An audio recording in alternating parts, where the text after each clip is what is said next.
Oleksandr Usyk beats Tyson Fury 116-112 on all three judges' scorecards. Even that was a little surprising, but it was the right decision. In my opinion, I thought Oleksandr Usyk won. A lot of people that I've spoken to thought Oleksandr Usyk won. A bunch of us also had 116-112. People that I talked to, post-fight show that we did, mandatory with Chantel and I, and Chantel, my co-host, thought Oleksandr Usyk won 116-112. Tyson Fury, I don't know if he's finished, but we're going to talk about it, and we're going to talk about what comes next for both sides of this. But as it pertains to the fight itself, I thought Oleksandr Usyk was better in this fight than the first fight, despite not scoring a knockdown this time around, though it felt like he got close on several occasions. I thought Oleksandr Usyk really fought well, especially from round 6 on. I thought he was better in this fight than he was in the first fight. I thought Tyson Fury was good initially in the first fight, and I had him up winning after 7 rounds. In this fight, I had Fury actually up 3 rounds to 2 after 5, and then I had Oleksandr Usyk winning all of the last 7 rounds except for 1. And I thought you could find a couple swing rounds or whatever the case may be, but I don't think you really have a case for Tyson Fury winning this fight.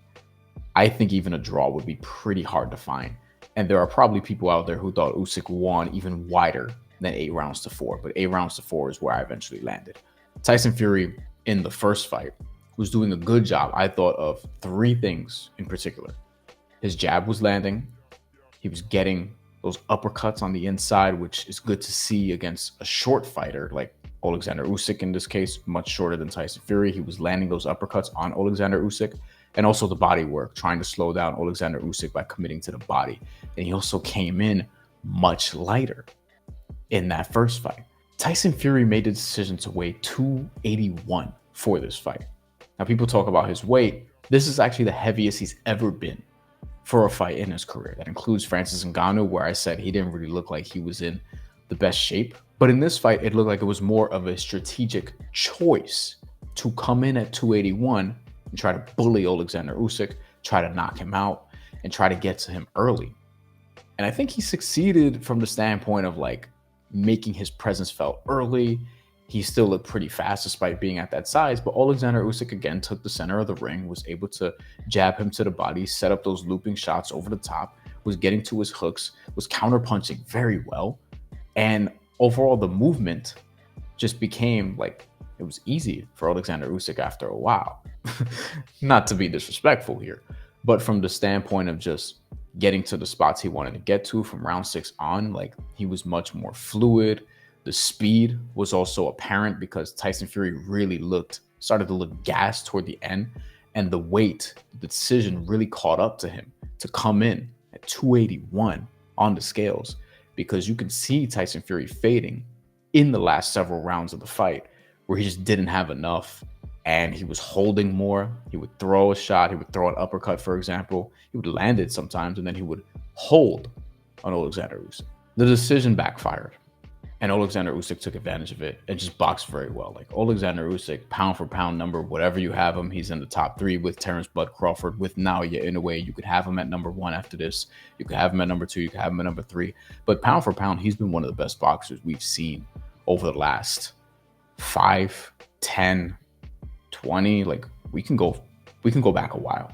He's been undisputed at cruiserweight and at heavyweight. He's beaten Anthony Joshua twice. He's beaten Tyson Fury twice now. He beat Daniel Dubois, and Daniel Dubois wants him again. I think that's probably the best fight for Oleksandr Usyk at this point, is a Daniel Dubois rematch. Because with Daniel Dubois, the confidence he has now off of an Anthony Joshua win at Wembley Stadium to face Oleksandr Usyk this time, I still think Oleksandr Usyk will win this second fight, but I want to see it. I want to see it. That's a big money fight. That is a champion versus champion fight, assuming Daniel Dubois beats Joseph Parker in February. And that's not a gimmick. Joseph Parker's gotten a couple good wins recently, and we'll see to what degree he deserves like ample credit for those. I think he does, but Deontay Wilder, who he beat, Deontay Wilder looked old and looked like he was done. Zhilei Zhang, who he beat, Zhilei Zhang looked pretty old. I'm not going to say done, but he is in his 40s, and the gas tank wasn't quite there. Daniel Dubois is younger, fresher, more powerful at this point, and he's a champion. So I think Daniel Dubois, like I would lean on him to win that fight and potentially have this rematch. He went into the ring and he called for it. He called out Usyk to his face. Usyk seems like he's ready for it. Usyk seems like he'll fight anybody. I don't think he gives a shit. And Oleksandr Usyk, he's awesome. He's awesome to watch. His work is just so clean. His precision is outstanding. The speed, the slipping and countering that he was getting Tyson Fury with and getting Anthony Joshua with, and being able to get to like just any punch he seemingly wants. Yes, he got tagged a few times, several times, I would even say, but he also has a chin. We still haven't seen him get dropped, and we've seen him in danger and been able to navigate through that. There's the one instance where some people thought he got dropped by a body shot against Daniel Dubois. So that win also comes with controversy, and it was called a low blow. I'm not here to debate that part of it, but it just makes the potential rematch more interesting if we get it in 2025, and I hope we do. The Tyson Fury piece of this. We talked about this on a mandatory with Chantel and I, and the fight for Tyson Fury appears to be, if he's not going to retire, there's a fight with Anthony Joshua there that could make a lot of money. Wembley Stadium, potentially. I think that's a fight you put in Wembley Stadium. You don't put that in Saudi Arabia. You put that in Wembley Stadium. That's an enormous fight. They've been calling each other out publicly. It's a fight that would do numbers even now. And it's also, if you're a wrestling fan like me, the intrigue is it becomes a loser leaves town match because the loser basically has nowhere else to go and has to retire. It's why I thought Anthony Joshua could have actually fought Deontay Wilder pretty recently before the Zhilei Zhang fight.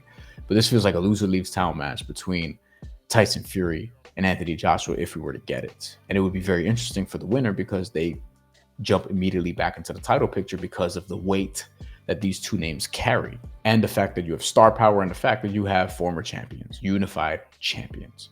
So to me, that's best case scenario for Tyson Fury at this point, unless he just wants to get an easy win or if he wants to hang him up. And honestly, that's the other thing about this. If Tyson Fury wants to hang him up, if Anthony Joshua wants to hang him up, if Oleksandr Usyk wants to hang him up, like these guys are closer to 40 than they are 30.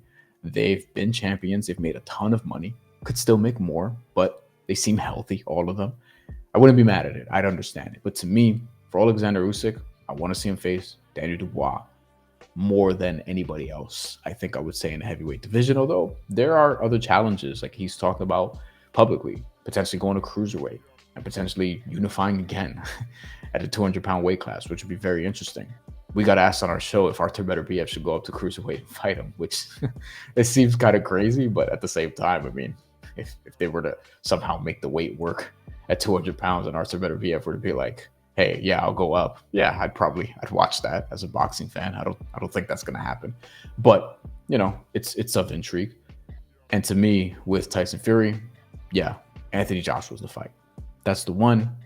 And unless he's going to do a comeback tour where he takes a lesser opponent, but I'd much rather see a Wembley Stadium sellout between the two. And to me, Oleksandr Usyk, like, you're one of the best in the world. And you have been for a while. And it's unfortunate that it took him moving to heavyweight for people to see that, because he was awesome at cruiserweight too. And he was challenged there too, like legitimately had to go through some rigorous tests. And obviously the World Boxing Super Series was a hell of a tournament that he had to navigate through. But Oleksandr Usyk is that dude. He has one of the best resumes in boxing. And he's one of the just pound for pound best fighters we've seen probably in the century. That's all we have for this video. We'll be back with more very soon. And we are starting a new series on this YouTube channel very soon. Mini series, only going to be like 5-6 episodes, but we'll have more details on that. Thank you for your support. Continue to support the channel. Working very hard on it. And we will talk to you again next time. Take care.